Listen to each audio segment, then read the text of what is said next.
आप सबके सब जितने भी चाटुकार ब्राह्मण हैं, जो चमचागिरी करने वाले हैं ना, सब ध्यान से सुनो।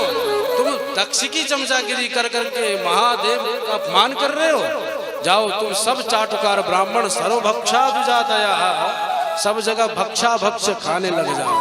विचार न करो कि अच्छा बना है, शौचाचार से युक्त है कि नहीं। जहां मिले जैसा मिले जो दे दे बस पालो। वित्त देहेंद्रिया रामो, जहां हरे हरे नोट मिल जाए वही भागना चालू कर दो। इस देह को ही आत्मा मान करके देहाध्यास में निपुण हो जाओ और इंद्रियों को पालने में पोषित करने में लग जाओ। तुम चाटुकार ब्राह्मणों का यही हाल हो। जब श्राप दे दिया महादेव ने कान पकड़ ले। ये देखो कब से श्रापा श्रापी चालू हो रही है, सब अपने राम के कारण हो रही है। अगर हम ही यहाँ नहीं आए होते तो किसी को श्राप ही नहीं मिलता। इसलिए महादेव ने विचार किया यहाँ रहना उचित नहीं है। तो महादेव त्रिशूल उठा करके कैलाश को जाने लगे। महादेव के गणों ने देखा भोलेनाथ कैलाश को जा रहे हैं, तो वो भी हर हर महादेव करते हुए महादेव के पीछे चल पड़े। अब महादेव तो चल गए कैलाश, पर दक्ष के हृदय में बहुत बड़ी गांठ जम गई कि मैंने इतना बोला फिर भी वो कुछ नहीं बोला। देखो क्रोधी को सबसे ज्यादा क्रोध तब आता है जब हम तो क्रोध करें लेकिन सामने वाला कुछ ना बोले, मुस्कुराता रहे। और आपको एक पते की बात बताएं, महाभारत में प्रत्येक कौरव जानता था कि हम मरने वाले हैं, हमारी विजय होगी ही नहीं। हर कोई जानता था मन से, भले बाहर ना कहता हो। चाहे सेनापति भीष्म हो, चाहे द्रोणाचार्य, चाहे कर्ण हो, चाहे शकुनी हो, कोई भी जो बने हो सेनापति, हर कोई मन से जानता था कि हम जीतने वाले नहीं। क्यों? क्योंकि जब जब लड़ने भिड़ने आते थे ना ये सब, तो सामने माधव को मुस्कुराते हुए देखते थे, तो मुस्कुराहट देखते ही समझ जाते थे कुछ तो गड़बड़ी चल रही है इसके दिमाग में, तो घबरा जाते थे। इसलिए क्रोधी को अधिक क्रोध तब आता है कि जब वो क्रोध करे और आप कुछ ना बोलो, मुस्कुराते चले जाओ। अरे मैं तब से बोल रहा हूँ, ये तब से मुस्कुरा रहा है, क्या सोच रहा है? तो दक्ष के मन में भी गांठ पड़ी। महादेव तो अपनी समाधि में चले गए, आत्मा में रमण करने लगे। महादेव तो एक ही विचार कर रहे हैं, क्या? परम राम भक्त भगवान महादेव तो इस देह की असत्यता का ज्ञान रखते हैं, इसलिए कुछ बोले नहीं। अरे ये दक्ष बोल भी रहा है तो मुझे बोल रहा है, तो मेरी आत्मा का क्या बिगड़ जाएगा? हमारी आत्मा में तो राम बैठे हैं ना, फिर ये बोल रहा है, बोलने तो इसको। याद रखो, हम जब किसी को गाली भी देते हैं ना, तो उस गाली का परिणाम भोगने के लिए हमें तैयार रहना चाहिए। सब चीज नष्ट हो जाती है इस ब्रह्मांड में, पर एक चीज का नाश नहीं होता। वो चीज क्या है? बोले वो है शब्द ब्रह्म। जो हम बोल रहे हैं वो कभी नष्ट नहीं होता। बोल रहे हैं क्या? शब्द। शब्द में पहले क्या होता है? अक्षर। अक्षर तो क्षर कहते हैं नाश को, तो अक्षर नक्षर, जो नष्ट होता ही नहीं उसे अक्षर कहते। तो हम जो बोलते हैं वो कभी नष्ट नहीं होता। प्राय लोग सिर पटक के कहते हैं हमको दुख क्यों मिला? अरे दुख इसलिए मिला क्योंकि तूने कुछ कुकर्म किया है। इसलिए बहुत सावधानी की बात है, सोच समझ के बोलना चाहिए, जो मन में आए सो नहीं। इसीलिए भगवान के नाम का आश्रय ग्रहण करने को करनी पड़ती है, तब वो शब्द ब्रह्म आकर के तुम्हारी रक्षा करेगा, वो नाश को प्राप्त नहीं होता। इसीलिए भगवान का एक नाम है अक्षर। आगे कथा आएगी जब गजेंद्र भगवान नारायण की स्तुति करता है तो वो कहता है तम अक्षरम ब्रह्म परम परेशम।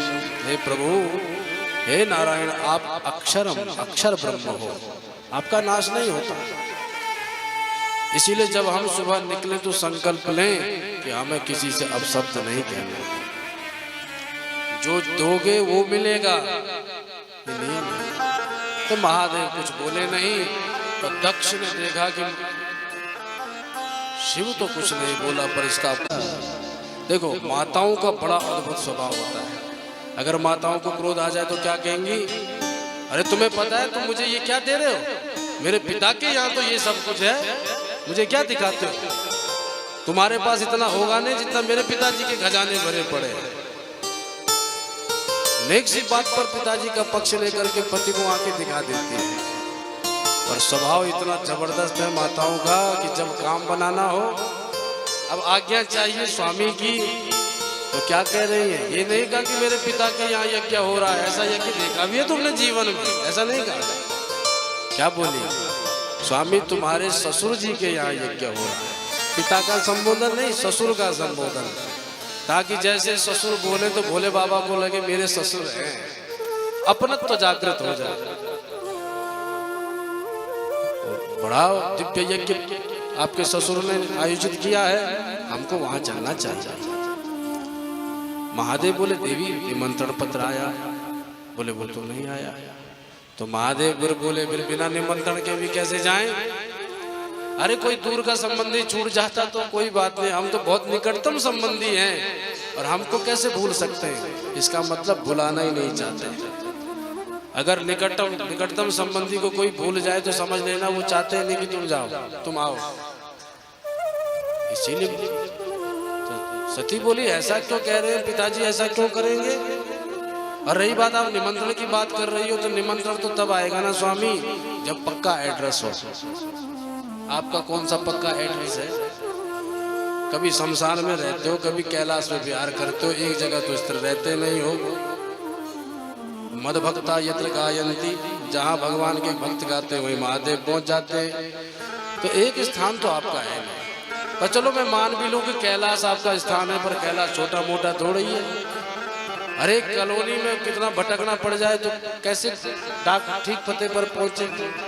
फिर आप कैलाश में हो, और कैलाश में तो हर कोई पहुंच भी नहीं पाता है। जब आपको कुछ कोरियर करना हो ना, तो शहरों में भेजना हो तो 2 मिनट में हो जाएगा। तो हमने भी एक बार अपनी बहन के विवाह में कोरियर करने के लिए कार्ड कोरियर वाले के पास दिया। तो कोरियर वाले ने कहा महाराज जी ये बताओ कि कार्ड भेजना कहाँ। जैसे हमने कहा उत्तराखंड भेजना, तो उसने हाथ खड़े कर दिए। महाराज उत्तराखंड की गारंटी नहीं है, वहां पहुंचेगो कि नहीं पता नहीं। शहरों में भेजना तो कोरियर चला जाए। तो जब उत्तराखंड के नाम से घबरा रहे तो कैलाश तो बहुत बड़ी बात है, वहां तो बहुत परम दिव्य साधक ही पहुंच पाता है। तो कोई डाकिया आया भी होगा तो घबरा गया होगा कि ऐसे दुर्गम मार्ग पे कैसे जाऊं। देखो देवी ये सब बोलने वाली बातें हैं। अगर सच्चा प्रेमी निमंत्रण देना चाहे तो कुछ भी करके निमंत्रण पत्र पहुंचा ही देता है। निमंत्रण नहीं आया इसका मतलब बुलाने नहीं चाहते, बोले ऐसे मत कहो। शास्त्र तो ये भी कहता है महादेव की पिता के यहाँ, पति के यहाँ, स्वामी के यहाँ, गुरु के यहाँ, देवता के यहाँ बिना बुलाए जा सकते हैं। बोले बात तो तुम ठीक कह रहे हो, पर एक बात और सुनो।